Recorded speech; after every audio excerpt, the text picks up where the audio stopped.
Bonjour à chacune et bonjour à chacun. En cette nouvelle année, vous allez peut-être prendre, ou peut-être que vous avez déjà pris, des bonnes résolutions. Elles vont peut-être concerner votre santé physique, votre travail, vos finances. Vous allez peut-être prendre des résolutions afin de vous aider à mener à bien vos projets. Et c'est bien de se donner des objectifs, à condition qu'ils soient réalisables, bien sûr, qu'ils soient possibles. C'est bien aussi de se mettre des règles, des fois, dans la vie, il n'y a pas de mal à ça. Mais j'aimerais en voir une avec vous qui concerne notre vie spirituelle. J'aimerais te donner cette résolution. Et si tu décidais, en cette nouvelle année, d'arrêter de tourner en rond. Ce message, je l'ai déjà prêché il y a de cela quelques temps à une réunion de prière, mais je suis sûr et je sais dans mon cœur qu'il s'adresse à d'autres personnes. J'aimerais voir avec vous l'épisode dans la Bible qui, à mon sens, représente au mieux le tournage en rond. Le peuple hébreu dans le désert.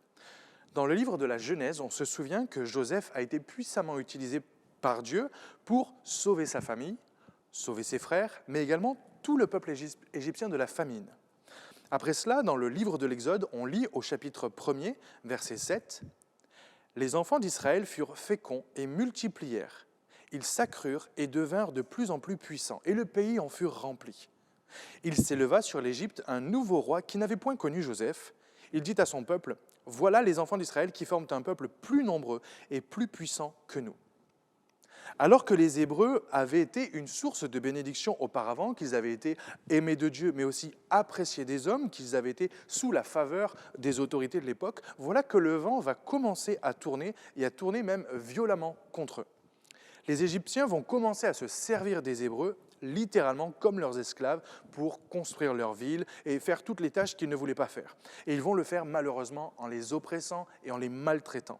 Exode chapitre 1, au verset 12, il est écrit « Mais plus on l'accablait, sous-entendu le peuple, plus on accablait le peuple hébreu, plus il multipliait et s'accroissait.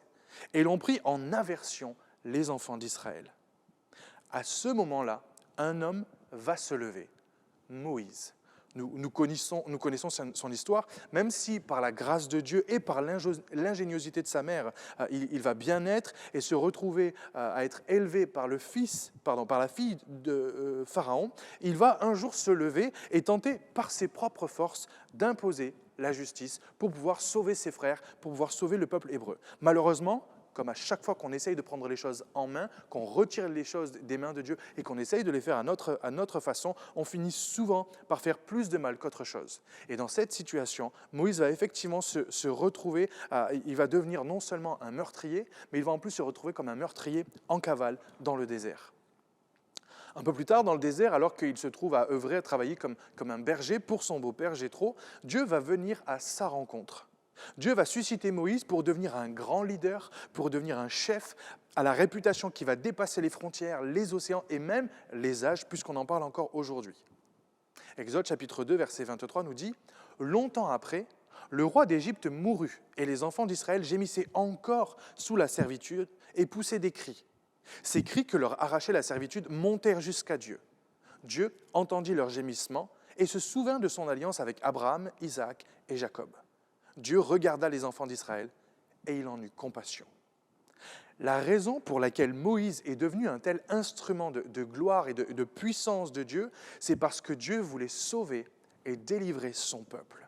C'est parce que le peuple de Dieu, le peuple hébreu, a fait monter vers Dieu des cris de douleur, des cris de souffrance, que Dieu en a eu compassion et qu'en retour, en réponse à ses prières, en réponse à sa souffrance, Dieu a suscité Moïse.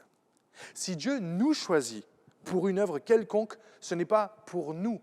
Gardons à l'esprit que ce n'est pas parce que nous sommes les meilleurs, que ce n'est pas pour notre propre gloire, que ce n'est pas pour qu'on puisse simplement se balader ou se pavaner en disant à quel point nous sommes géniaux, à quel point Dieu se révèle à nous, à quel point nous avons été équipés, mais c'est parce qu'il a une mission pour nous, mais aussi une mission pour les personnes autour de nous. Dans le cas de Moïse, c'était pour délivrer le peuple d'Israël de l'esclavage de l'Égypte. Dans le cas de Josué, c'était pour conduire le peuple juif vers la terre promise et prendre possession de la promesse de Dieu. Dans le cas d'Esther, c'était pour délivrer les Juifs des plans diaboliques de Haman. Dans le cas de Jonas, c'était pour sauver toute la ville de Ninive qui ne connaissait pas la différence entre le bien et le mal. Dans le cas de Daniel, c'était pour être un témoin vivant de la puissance de Dieu auprès de 4 rois païens successifs et pour écrire des visions concernant la fin du monde. Dans le cas de Pierre, c'était pour que le peuple juif vienne à la révélation, à la réalisation que Jésus était le Messie promis, le Fils de Dieu. Dans le cas de l'apôtre Paul, c'était pour que les païens viennent à la connaissance de Jésus-Christ de Nazareth, le Sauveur du monde. Et même Jésus, si Jésus est venu sur terre, ce n'était pas pour se balader avec, comme on aurait dit, un pins ou une étiquette Fils de Dieu, super béni, super rempli, super conduit. Non, si Jésus est descendu sur terre, et nous le célébrons, et nous l'avons célébré en ces temps de Noël, c'était parce qu'il avait une mission à accomplir, parce qu'il avait une tâche que Dieu, son Père, lui avait confiée à lui et à personne d'autre. Il avait pour tâche de venir sur terre, de mourir à la croix pour venir vaincre le péché, vaincre la mort, vaincre Satan et vaincre l'enfer et sauver nos âmes. Donc, si tu connais Dieu, si Jésus est ton maître, si Jésus est ton Seigneur, laisse-moi te dire que Dieu ne t'a pas sauvé pour que tu te tournes les pouces, pour que tu viennes à l'église pointer tous les dimanches matins et tous les mardis soirs, comme on pourrait pointer à Pôle emploi ou aux ascédiques, mais c'est parce que tu as, je m'excuse de l'expression, tu as un boulot à faire. Il y a un job à faire. Si tu es chrétien, si tu es vraiment, véritablement chrétien, né de nouveau, que Jésus vit dans ton cœur, tu ne peux pas te permettre de laisser le temps passer sans rien faire. Et lorsque nous lisons la Bible, nous réalisons que nous avons comme une double mission à accomplir en tant qu'enfants de Dieu, en tant qu'ambassadeurs et ambassadrices de Dieu sur terre. Il y en a une que l'on appelle la mission générale. Cette mission s'applique à tous les chrétiens nés de nouveau qui sont sur terre. Cette mission, c'est de faire connaître Dieu, de faire connaître Christ, de faire connaître Jésus au monde entier, autour de nous, d'une manière ou d'une autre. Jean 3,16, nous le connaissons tous, « Car Dieu a tant aimé le monde qu'il a donné son Fils unique, afin que quiconque croit en lui ne périsse pas, mais qu'il ait la vie éternelle. » Mais il y a une deuxième mission. Cette mission, cette fois, n'est pas uniquement générale, mais cette mission, elle est personnelle. Qu'est-ce que Dieu veut faire précisément de ta vie? Qu'est-ce que Dieu attend de toi? Quelle est la mission que Dieu a pour ta vie à travers, pour le monde et pour l'Église? Dans Éphésiens, chapitre 4, verset 10, l'apôtre Paul écrit en disant « Celui qui est descendu, c'est le même qui est monté au-dessus de tous les cieux afin de remplir toutes choses. Et il a donné les uns comme apôtres, les autres comme prophètes, les autres comme évangélistes, les autres comme pasteurs et docteurs, pour le perfectionnement des saints en vue de l'œuvre du ministère et de l'édification du corps de Christ. » Mon frère, ma sœur, est-ce que Dieu a mis dans ton cœur, est-ce que Dieu a pour ta vie une mission qu'on appelle un ministère don? Est-ce que Dieu a pour ta vie le désir que tu deviennes un pasteur, un docteur, un apôtre, un prophète ou un évangéliste? Et si tu n'es peut-être pas appelé à exercer un de ces ministères dons, est-ce que tu es simplement peut-être appelé à être un prédicateur ou une prédicatrice? Est-ce que tu es appelé à être un ancien dans ton église? Est-ce que tu es appelé à être un leader, que ce soit dans le domaine de la louange ou autre? Est-ce que Dieu a placé sur ton cœur la mission de devenir un animateur ou un moniteur pour les enfants, pour les ados, pour les jeunes ou pour nos frères et sœurs qui sont aînés? Est-ce que Dieu attend de toi à ce que tu prennes ta place en tant que musicien dans le groupe de louange? Est-ce que tu es censé faire partie de l'équipe de ménage, de l'équipe d'accueil? Est-ce que tu es censé rejoindre le conseil d'administration de l'Église ou de notre association culturelle, la main tendue? Et si ton appel ne concerne peut-être pas la maison de Dieu, ne concerne peut-être pas l'Église, et une activité qui est attenante, peut-être que Dieu a simplement mis sur ton cœur le désir d'être un professeur, peut-être de devenir policier, d'être un agent d'entretien, d'être un ingénieur ou un avocat, être un agent du service public, être une secrétaire, être une caissière, un vendeur, une aide-soignante, je ne sais pas quoi que ce soit, mais est-ce qu'au travers de ce métier, Dieu te met à cœur le désir d'être le meilleur qui soit ou la meilleure qui soit?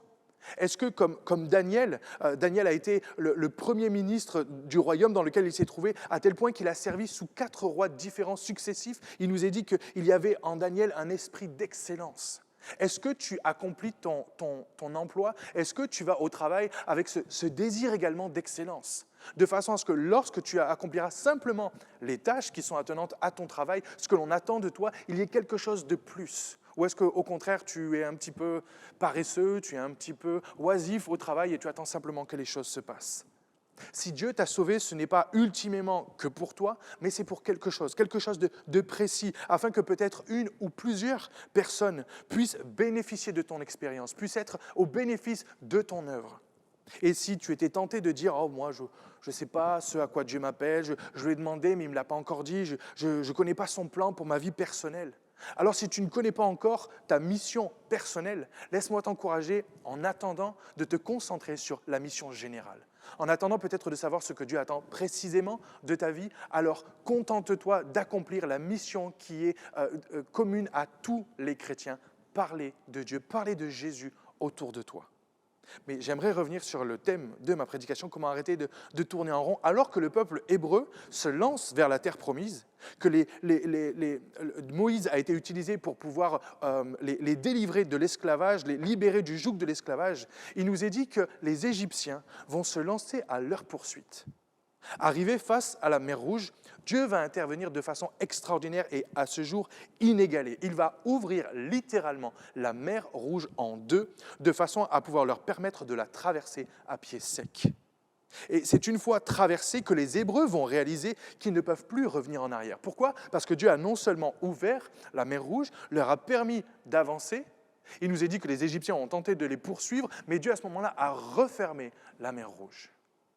Alors que les Hébreux étaient en train de marcher, il nous est dit que la mer formait comme une muraille à gauche, une muraille à droite. Ils ne pouvaient aller ni à gauche ni à droite, et derrière eux, il y avait leurs ennemis. Ils ont donc dû avancer, ils ont donc dû marcher sur ce chemin qui était devant eux, que Dieu était en train de tracer devant eux. Ils étaient en train d'avancer dans leur destinée, dans ce plan que Dieu avait pour eux. Mais après cela, il nous est dit que la mer s'est refermée, et désormais, il était impossible pour les Hébreux de revenir en arrière. Et mon frère, ma sœur, à plusieurs reprises, alors qu'ils vont faire face à des épreuves, alors qu'ils vont faire face à des incertitudes, alors qu'ils vont faire face à des difficultés, la solution va être vite trouvée pour eux de regretter leur passé. La solution va être vite trouvée pour eux de vouloir, de désirer que finalement que rien n'ait changé. Il est écrit dans Nombre, chapitre 21, verset 4, « Le peuple s'impatienta en route et parla contre Dieu et contre Moïse. Pourquoi nous avez-vous fait monter hors d'Égypte ? Pour que nous mourions dans le désert ? Car il n'y a point de pain et il n'y a point d'eau, et notre âme est dégoûtée de cette misérable nourriture. » Dans le livre de l'Exode, chapitre 16, verset 3, il est écrit « Les enfants d'Israël leur dirent « Que ne sommes-nous morts par la main de l'Éternel dans le pays d'Égypte, quand nous étions assis près des pots de viande, quand nous mangions du pain à satiété, car vous nous avez menés dans ce désert pour faire mourir de faim toute cette multitude. » Et enfin, Nombre, chapitre 11, versets 4 à 6, il est écrit « Le ramassis de gens qui se trouvaient au milieu d'Israël fut saisi de convoitise. Et même les enfants d'Israël recommencèrent à pleurer et dire « Qui nous donnera de la viande à manger ? Nous nous souvenons des poissons que nous mangeons en Égypte et qui ne nous coûtaient rien, des concombres, des melons, des poireaux, des oignons et des os. Maintenant, notre âme est desséchée, plus rien. Nos yeux ne voient que de la manne. » Alors que Dieu a ouvert la mer Rouge, qui leur a permis de traverser à pied sec face à cette épreuve, et qu'il a ensuite refermé la mer Rouge. Je vois comme dans nos vies parfois les moments où Dieu agit de façon extraordinaire, où Dieu nous permet de traverser une épreuve. Mais après cette épreuve, on a parfois l'impression que Dieu nous coupe d'un plan B, nous coupe d'une issue de secours. Et alors que le peuple hébreu se retrouve dans le désert, ils vont avoir à plusieurs reprises la tentation de revenir en arrière, mais c'est impossible. Impossible parce que ça voudrait dire qu'ils devraient retraverser la mer Rouge. Mais si Dieu n'agit pas, si Dieu ne leur demande pas, alors il n'interviendra pas, la mer Rouge ne s'ouvrira plus devant eux parce que ce n'est pas le plan de Dieu. Mon frère, ma sœur, tu es peut-être dans une situation où tu as vu Dieu agir. Tu as vu Dieu intervenir de façon miraculeuse, extraordinaire, surnaturelle dans ta vie, et il t'a permis de traverser une épreuve.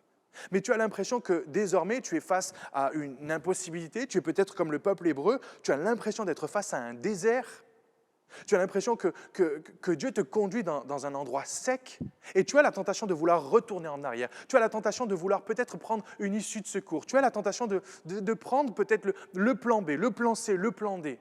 Laisse-moi te dire que, comme le peuple hébreu, Dieu ne le permettra pas. Pourquoi ? Parce qu'il n'y a rien de bon à revenir en arrière. Nous ne sommes pas appelés à vivre dans le passé. Nous ne sommes pas appelés à regretter les choses du passé. Nous sommes appelés au contraire, à vivre non seulement dans le présent, mais aussi à voir ce que Dieu a pour nous. Puisque Dieu a dit au travers du prophète Jérémie, « Car je connais les projets que j'ai formés sur vous, dit l'Éternel. Ce sont des projets de paix, un avenir et de l'espérance. » Dieu n'a pas prévu pour toi que tu vives constamment dans les regrets, que tu vives constamment dans le retour en arrière, que tu sois toujours à languir après ce que tu avais auparavant, parce que tu le veuilles ou non, ces choses étaient mauvaises pour toi. Mais parce que ta vue est peut-être embuée, tu ne le réalises pas. Et alors que Dieu va demander au peuple hébreu d'avancer, Dieu va leur faire entrevoir la terre promise. Dieu leur donne une promesse. Il y a un pays rien que pour eux. Un pays où, la Bible nous dit, où coule le lait et le miel. Un bon pays qui est pour eux. Ça, c'était le plan de Dieu pour eux. C'était d'avancer pour aller prendre possession de ce pays. Mais à cause de la peur, à cause de l'incrédulité, à cause du fait qu'ils se sont plus appuyés sur ce qu'ils voyaient que sur ce que Dieu leur disait, Dieu ne va pas leur permettre de continuer d'avancer, mais Dieu va au contraire les punir. Dieu qui est un Dieu bon, qui est un Dieu de grâce, Dieu est un Dieu patient, mais même la patience de Dieu a ses limites. Dieu ne va pas permettre que le peuple hébreu continue d'avancer, mais il va leur infliger une punition, celle de devoir tourner pendant 40 ans dans le désert. Et alors que nous avons des cartes dans la Bible par rapport aux étapes qu'ils ont pu franchir, on réalise qu'ils ont littéralement tourné en rond pendant 40 ans. Parce qu'ils n'ont pas voulu croire à la promesse de Dieu, parce qu'ils n'ont pas voulu croire à ce que Dieu disait. Dieu ne va pas leur permettre d'entrer dans la promesse qu'il avait pour eux. Dieu ne va pas leur permettre d'accomplir leur mission et de rentrer dans la destinée qu'il avait pour eux. Mais au contraire, il va les laisser tourner 40 ans dans le désert. Et la Bible est encore plus précise.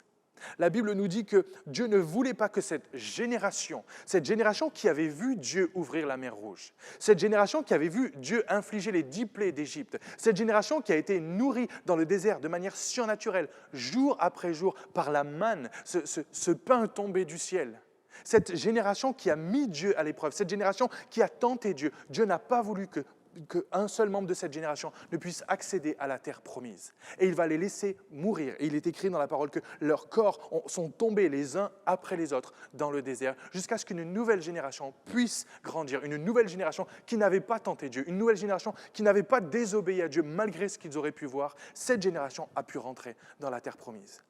Mais il y a de toute cette génération, il y a 2 personnes. Il y a 2 hommes à qui Dieu a fait la grâce. Parce que Dieu est un Dieu de grâce. Dieu est un Dieu d'amour, un Dieu de passion, un Dieu de compassion et un Dieu de pardon. Il y a 2 hommes, Josué et Caleb.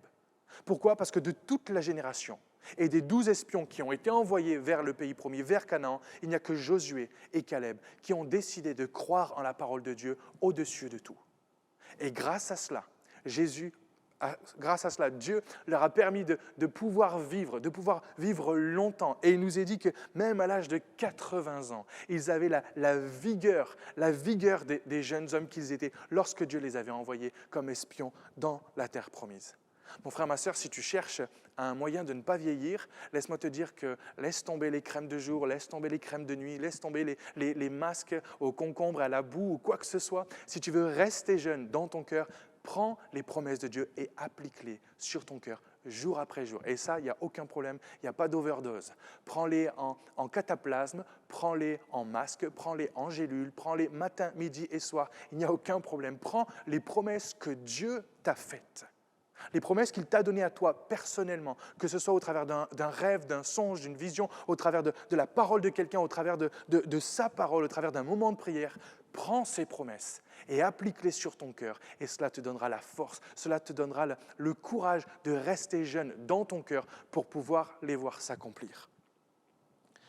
Si nous ne faisons pas cela, si nous refusons de croire ce que Dieu a dit, si nous refusons de saisir les promesses que Dieu nous donne, alors nous aussi, nous allons tourner en rond. Et nous aussi, nous risquons, comme eux, de finir non seulement par tourner en rond, mais peut-être de finir par tomber dans le désert et de ne pas voir ce que Dieu avait promis.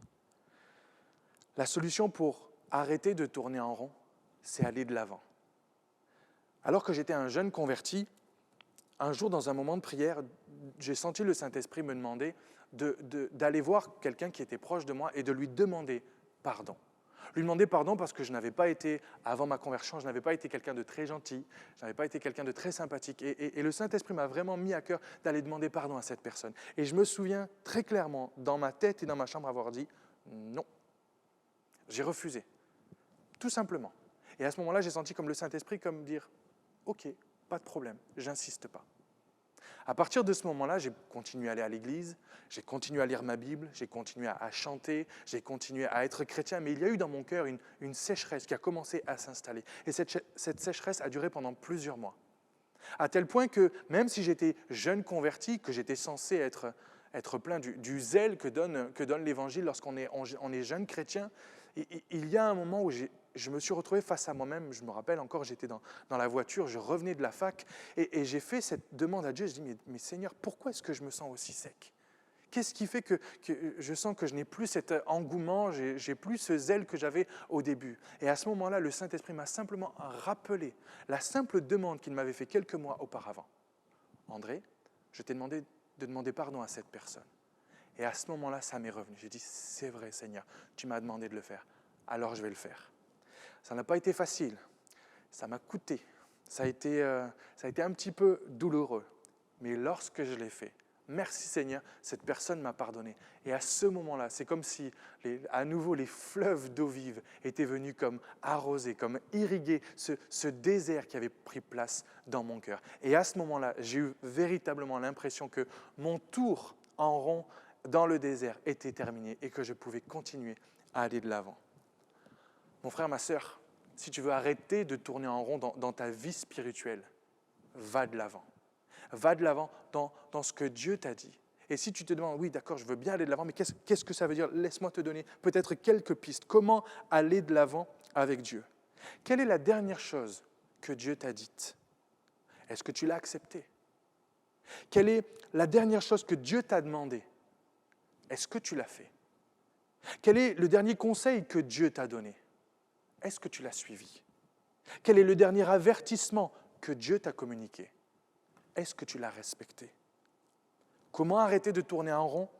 En allant de l'avant. C'est-à-dire, de l'avant avec Dieu, ça veut dire en avançant dans les pas qu'il a tracés devant toi, en suivant les conseils qu'il t'a peut-être donnés auparavant, en obéissant à la parole qu'il a prononcée, en t'éloignant des mauvaises choses ou des mauvaises personnes au sujet desquelles il t'avait prévenu, ou simplement en faisant ce qu'il t'a demandé. Ésaïe chapitre 30, verset 21, il est écrit « Tes oreilles entendront derrière toi la voix qui dira « Voici le chemin, marchez-y ». Et mon frère, ma sœur, j'ai envie de t'encourager, voici le chemin. Écoute la voix de Dieu qui te dit « Voici le chemin, marchez-y ». Et la fin du verset nous dit « Car vous iriez à droite ou vous iriez à gauche ». Et si on va constamment à droite ou si on va constamment à gauche, on finira par tourner en rond. Dieu ne veut pas que tu tournes en rond. Dieu veut que tu ailles de l'avant. Et pour cela, il faut que tu sois sûr que c'est bien l'Esprit de Dieu, que c'est le Saint-Esprit qui te guide chaque jour. Galates chapitre 5, verset 16 nous dit « Je dis donc, marchez selon l'Esprit, et vous n'accomplirez pas les désirs de la chair. » Si tu veux arrêter de tourner en rond, si tu veux arrêter de toujours faire face aux mêmes difficultés, alors souviens-toi de ce que Dieu t'a dit. Souviens-toi de ce que Dieu peut-être t'a demandé. Et fais-le simplement, même si ça te coûte quelque chose, même si c'est difficile, même si c'est douloureux, même si c'est compliqué. Obéis simplement à Dieu.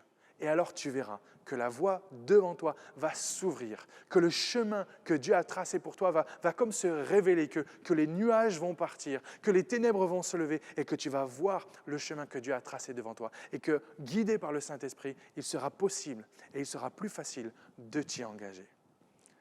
Que le Seigneur vous bénisse.